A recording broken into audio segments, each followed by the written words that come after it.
అందరము స్టేట్ల బలోపేతం చేసుకున్నట్లయితే, ఎందుకంటే మనం చూసుకున్నట్లయితే మనం దాదాపు చిన్న చిన్న పార్టీలు, ఇవాళ టీఆర్ఎస్ పార్టీ ఒక రీజనల్ పార్టీ, కానీ ఈరోజు రాష్ట్రానికే ఒక ముఖ్యమంత్రి పదవి వెళ్తున్నారంటే ఒక మనిషితోనే స్టార్ట్ అయ్యే పార్టీ తప్పకుండా కొన్ని వందల మంది జాయిన్ అయ్యి ఆ పార్టీ పెద్ద ఎత్తున రాష్ట్ర లెవెల్లో పోతుందని చెప్పి అవకాశం. ఎందుకంటే మన లోపలనే అది ఉంటుంది.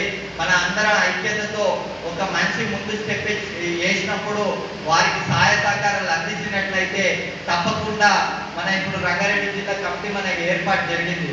ఆ ఏర్పాటు జరిగినప్పుడు ప్రతి ఒక్కరు సహాయ సహకారాలు అందించి అది ఏ పార్టీ అని ఆలోచించకుండా మనం ఒక మనిషిని హెల్ప్ చేద్దామని తప్పకుండా అక్కడికి వస్తే మన యొక్క పార్టీ బలోపేతానికి కృషి చేయడం జరుగుతుందని మేము ఆల్రెడీ డిస్కషన్ చేయడం జరిగింది.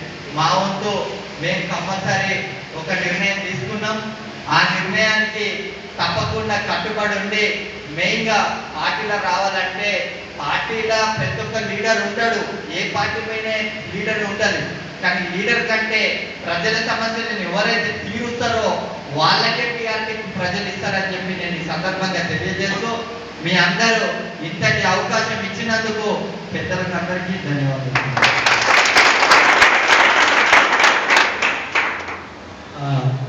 టీఆర్ఎస్ ఇప్పుడు ప్రస్తుతం రూలింగ్ ఉన్న పార్టీ.